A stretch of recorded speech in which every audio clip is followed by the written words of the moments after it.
Isang mapagpalang araw po sa inyong lahat. Celebrity Chika Time po muna tayo at may inihanda po akong chika para sa inyo. Tara po't magchika na po tayo. May Mendoza at Alden Richards, pareho ng wacky pose. Yes, mga makaselebrity Chika Time, yan po ang chichika ko sa inyo. Nalubos rin pong usap-usapan sa social media ng mga netizens, lalong-lalo na nga po ng mga followers at supporters ni Maine at Alden. Abay, sa mga naglabasan na larawan po ngayong araw ng Biyernes, ay pareho po at iisa ang kanilang wacky pose. Bago po tayo dumako riyan, nais ko po munang batiin mga timbahay, team abroad at mga seniors natin dyan. Shoutout po sa inyong lahat at happy weekend po. Ngayong araw nga po ng Biyernes ay live at present na present po si Megay sa longest running noontime show na Eat Bulaga. Tunay naman nga pong kakaibang saya at happiness kapag present po si Maine sa Eat Bulaga.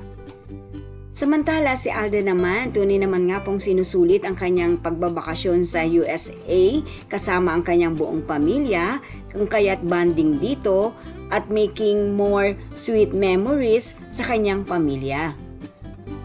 At sa mga pa-updates nga po ngayong araw ng Biyernes ni Maine at Alden ay naging kapansin-pansin nga po ang kanilang mga larawan na kung saan nga po ay parehong-pareho at iisa ang kanilang wacky pose.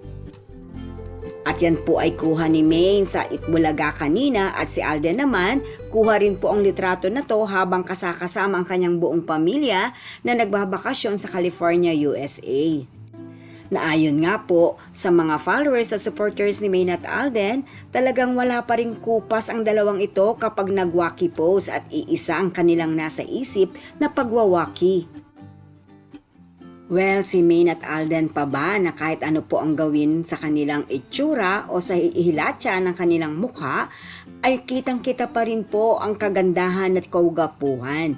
Tunay naman nga pong iba pa rin po ang kanilang aura, happy-happy. Yan po ang aking chika updates for today. Salamat po sa inyong panunood. Huwag po kalimutang mag-subscribe. Pwede po mag-comment sa ibaba. Basta't huwag lamang po harsh o nakakasakit sa isa't isa. Salamat po muli. Spread love, not hate.